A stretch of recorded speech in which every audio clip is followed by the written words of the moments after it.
Pathfinder School Knife Shop. Stick around.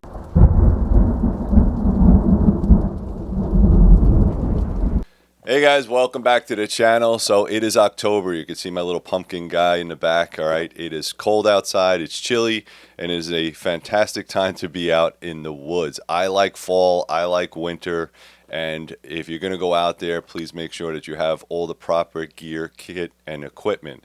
Speaking of which, I happen to procure one of these. Now, I purchased this with my own money, so I'm not sponsored by the company. I'm not endorsed by Dave Canterbury or by the Pathfinder School or Self-Reliance Outfitters.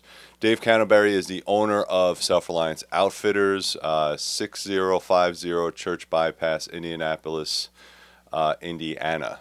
Okay. He does a lot of work in Ohio as well, and this is called the Mountaineer Curly Maple. All right, you guys know that I make my own knives. Go to threeriverblades.com if you're interested in that. But I also purchase other U.S. name brand knives as well. All right, so I'm also a big fan of Tops knives as well. So Dave Canterbury, if you have never seen him, you can go to his YouTube channel. I'll link that down below. You could also go to the knife shop. I'll also link that down below. He was also on the Discovery, I think it was Discovery show, Dual Survival, where he had to go out in the woods and survive with somebody else. He's also been on a bunch of other shows with survival and has his own school.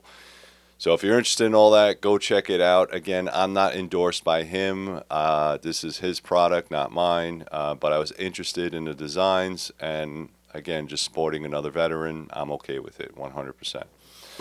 If you did not know, in the past, what the Pathfinder School and Dave Canterbury had done is they subbed out their knives. So this is the original PSK1, and I like it. I'm not a bushcrafter by trade. I'm an outdoorsman, so I like to go hunting. It's hunting season very, very soon here in the Northeast, and I'm going to head out there as soon as humanly possible and see what I can get and enjoy myself.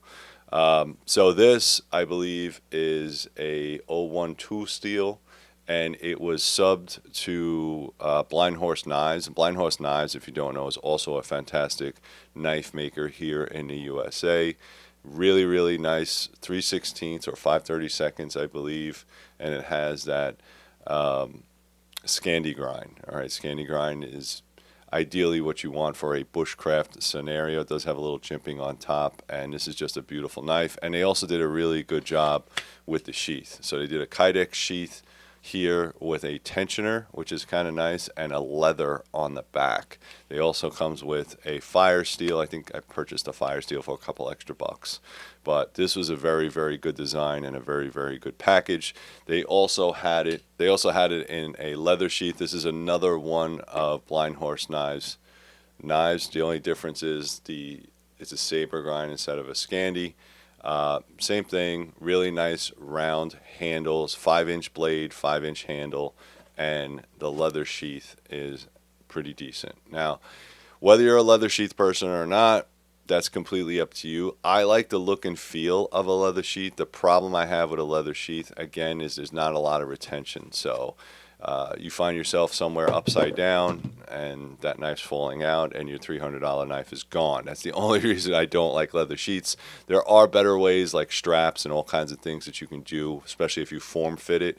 But again, over time, leather's going to wear out, which is why I went with the Kydex on this knife. Now, before I drop the camera so you guys can take a look at the knife that I purchased, I need you guys to do me a favor. Like, subscribe, share this.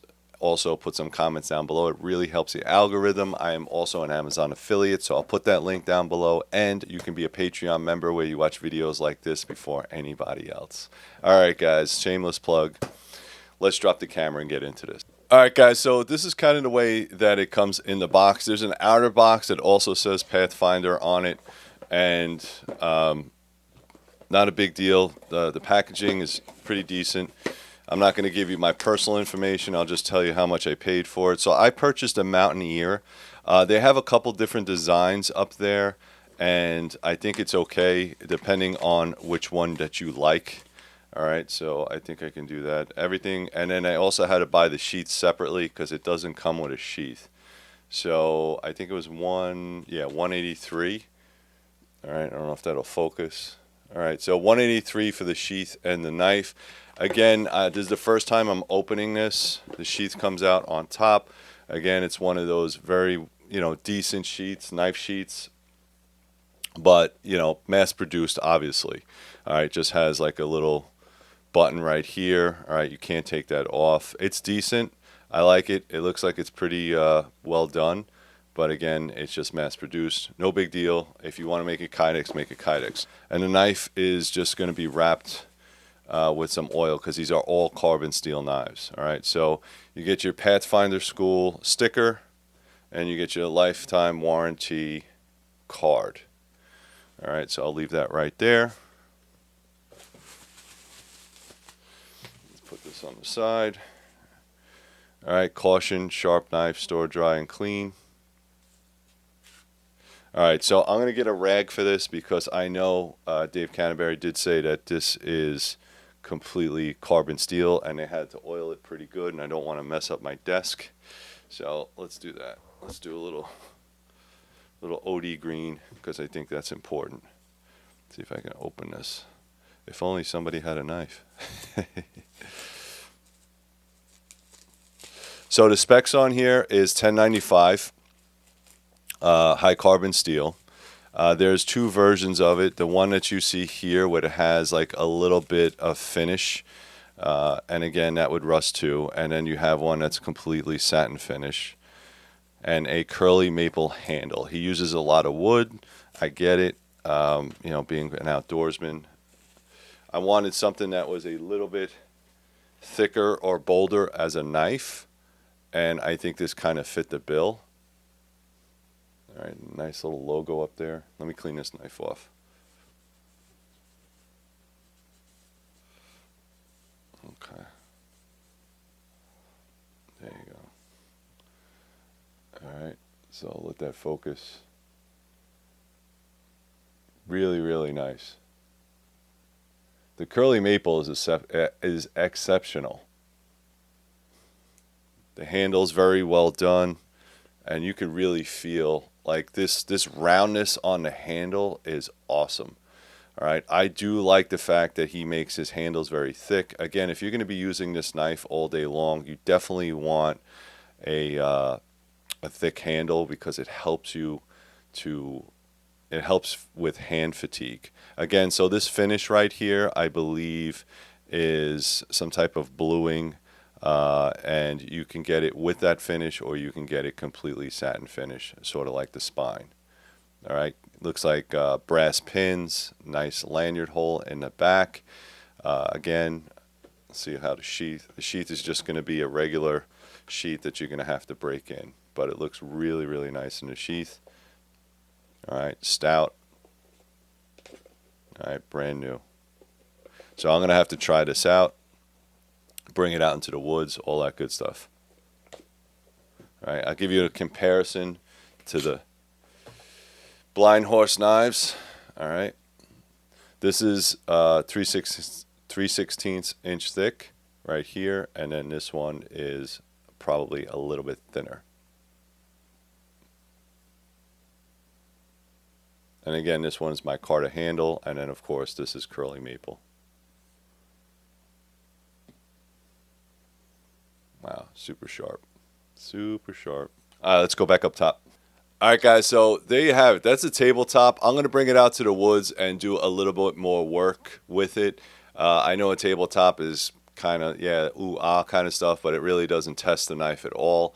I do like that sweeping point on it. It's almost like a drop point or a spear point. And it does have one finger groove, which is more than sufficient. And again, really nice, beautiful handle. That curly maple is nice. And you know what? For one of these knives, they're really not that expensive for what they are. Again, there is one or a couple people just making these knives for Dave. Dave does not make these by hand, although he can make a knife I know that he has to sub this out. Again, sort of like myself, I'm the knife maker, candle maker, candlestick maker, night watchman, and all that other stuff. So I understand how hard it is to produce these and then to try to make a profit off of it. I'll put all the links down below. Again, he didn't hire me to do this, but I just wanted to do a review. If you guys are interested in looking for a knife that you can use out in the woods, that's not one of mine, and just a couple competitive options. So really nice blade. Again, this is 90 degree spine. You could hear that. All right, so you definitely get some sparks off there. And again, even with the sheath being a standard stock sheath, it works pretty good. Thank you very much. Please like, subscribe, share, do all that good stuff. Really helps me out. If you want any of these products that you saw here today, I will put them in the links down below. Check out my other channels: Three River Blades, Three River Survival, Three River Books, and Three River Kydex. Thank you very much, guys, and as always, stay safe.